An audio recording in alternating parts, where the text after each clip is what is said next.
नमस्कार दोस्तों, मैं हूं विमल कुमार और टीवी एशिया के इस खास ब्रॉडकास्ट में आप तमाम लोगों का मैं हार्दिक अभिनंदन करता हूं भारत से, जहां पर क्रिकेट का महापर्व आईपीएल चल रहा है। और ऑस्ट्रेलिया में जो भी हमारे फैंस देख रहे हैं इस कार्यक्रम को, उनका मैं बहुत बहुत आदर करता हूं। और ऑस्ट्रेलिया से बाहर 100 मुल्कों में जहां पर ये प्रसारण जा रहा है, उन तमाम फैंस का जो अपने सुझाव हमें भेजते हैं।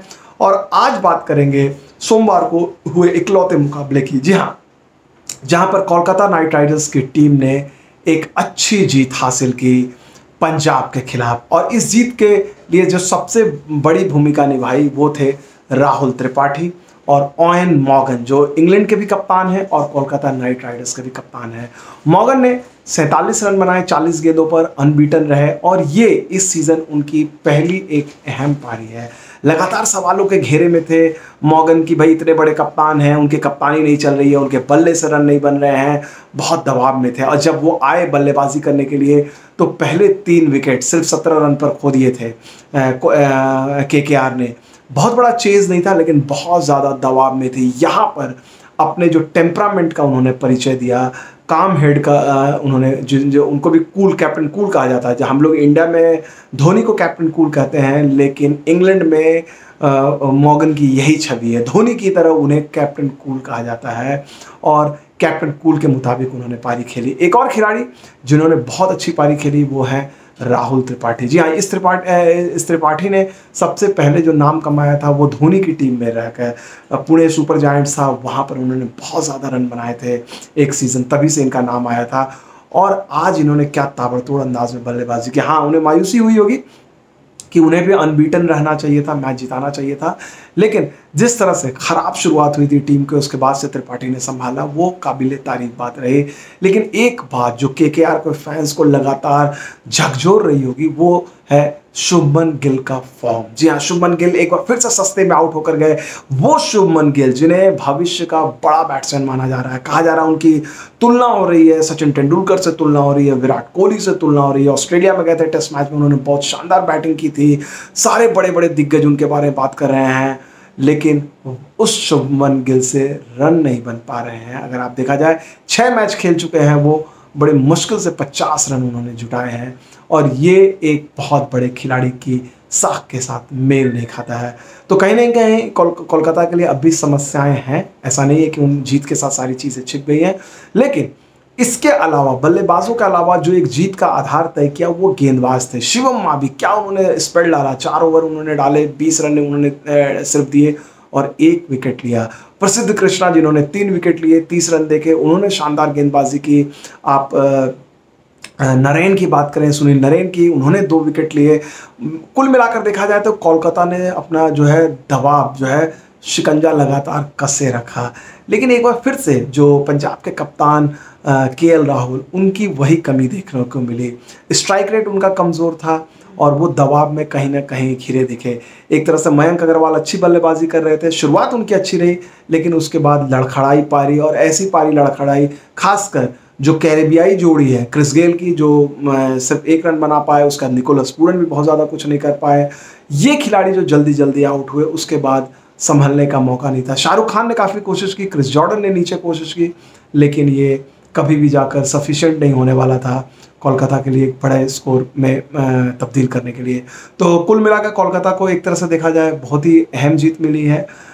वैसे अंक तालिका में नज़र डालें, इस बार बड़ा दिलचस्प है ये अंक तालिका। अगर टीमें जो है 3 ग्रेड में आप बांट सकते हैं। ए ग्रेड जहां पर आप निश्चित तौर पर चेन्नई, दिल्ली और बेंगलोर को रख सकते हैं। इन तीनों टीमों ने 5-5 मैच खेल लिए हैं और 4-4 मैच इन्होंने जीते हैं, 1-1 मैच इन्होंने गंवाए हैं। इनके अंक बिल्कुल बराबर है, 8-8 पॉइंट है, नेट रन रेट का इनका फासला है। तो चलिए वो अभी तो इस स्टेज पे मायने नहीं रखता है। तो ये तीनों टीमें जो हैं टॉप पर हैं। उसका जो दूसरी जो एक ग्रेड ये हो गया। सी ग्रेड में जाइए तो वो हैदराबाद की टीम है, 5 मैच में सिर्फ 1 जीते हैं। तो लगभग एक तरह से देखा जाए उनकी चांसेस तो बहुत कम दिख रही है वापसी करने की।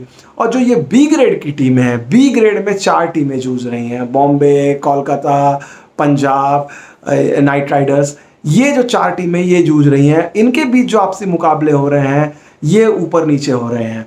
लेकिन अब बात करेंगे मंगलवार को जो टॉप दो टीमें हैं। हालांकि अंक तालिका में कहने को तो चेन्नई सुपर किंग्स टॉप है, लेकिन पॉइंट्स के हिसाब से दिल्ली और बेंगलोर भी बराबर है और यही दोनों टीमें टकरा रही हैं। लेकिन ये मुकाबला दरअसल दिल्ली और बेंगलोर का नहीं, दो दिल्ली वालों का है। जी हाँ, एक विराट कोहली है और दूसरी तरफ है ऋषभ पंत, और ये दोनों कमाल की टक्कर होने वाली है। ये सिर्फ दो टीमों के बीच आईपीएल में टक्कर नहीं है, ये भारत के दो कप्तानों के बीच की टक्कर है। एक वर्तमान कप्तान है विराट कोहली, एक फ्यूचर कप्तान के रूप में देखा जा रहा है ऋषभ पंत। एक मौजूदा सुपरस्टार है विराट कोहली, एक फ्यूचर का सुपरस्टार देखा जा रहा है ऋषभ पंत। एक विराट कोहली पहली आईपीएल ट्रॉफी जीतने के लिए ललक पे ज़बरदस्त ललक में है, दिख रहे हैं। वहीं ऋषभ पंत पहले सीजन ही ये दिखाना चाहते हैं कि मैं चैंपियन बना के रहूँगा। तो ये मुकाबला जो है दिल्ली और बेंगलोर का मुकाबला ना होकर पंत बनाम कोहली का मुकाबला है, और ये देखने वाली बात होगी कि पंत किस तरह से विराट भैया के सामने, जी हाँ, विराट भैया अक्सर कहते हैं पंत, और काफ़ी कुछ जब भी दिल्ली के साथ आते थे कोहली समय बिताते थे तो पंत उनसे काफ़ी टिप्स लेते थे। और ये देखने वाली बात होगी कि इस बार विराट भैया के सामने वो किस तरह की कप्तानी करते हैं, क्योंकि आईपीएल में देखिए पिछले कई सालों से आपको एक पैटर्न भी दिखता है। जब धोनी अच्छी कप्तानी कर रहे थे, भारत के कप्तान थे, तभी विराट कोहली को जब 2013 में आईपीएल की कप्तानी दी गई थी, उसके बाद से विराट कोहली को भारत की भी कप्तानी मिल गई थी 2015 में, जब धोनी ने टेस्ट क्रिकेट छोड़ दी थी। तो ठीक उसी तरह से अब विराट कोहली पिछले 6-7 सालों से लगातार भारत की कप्तानी कर रहे हैं। किसी भी फॉर्मेट में अगर वो छोड़ेंगे तो अब पंत की बात होगी, लेकिन उससे पहले पंत को ये साबित करना होगा कि उनमें वो मादा है। दिल्ली की टीम जो है काफ़ी मजबूत दिख रही है, खासकर ये देखते हुए कि अक्षर पटेल सही समय पर फॉर्म में आए, क्योंकि एक जो उनके अहम खिलाड़ी है अश्विन जो है वो टूर्नामेंट से बाहर हो चुके हैं। ये एक बहुत ही अहम बात आप लोगों को बताना चाहूँगा। अश्विन जो है पहले ऐसे भारतीय खिलाड़ी बने हैं जिन्होंने निजी कारणों का हवाला देते हुए आईपीएल से पुल आउट किया है। करोड़ों का कॉन्ट्रैक्ट है, आसान नहीं होता है, और अश्विन को पता है कि बहुत ज़्यादा दबाव होता है, लेकिन अश्विन ने एक बहुत बड़ा फैसला किया है, और ये आईपीएल इन्हें बीसीसीआई के कई अधिकारियों को झकझोरने के लिए शायद काफ़ी हो, क्योंकि हम लगातार देख रहे हैं कि बहुत सारे जो ओवरसीज़ प्लेयर्स हैं, ऑस्ट्रेलिया के प्लेयर्स हैं, वो वापस चले गए हैं, और इंग्लैंड के प्लेयर वापस चले गए, लेकिन भारतीय खिलाड़ी ने किसी ने पुल आउट नहीं किया है। तो अश्विन का ये फैसला एक बहुत अहम फैसला है।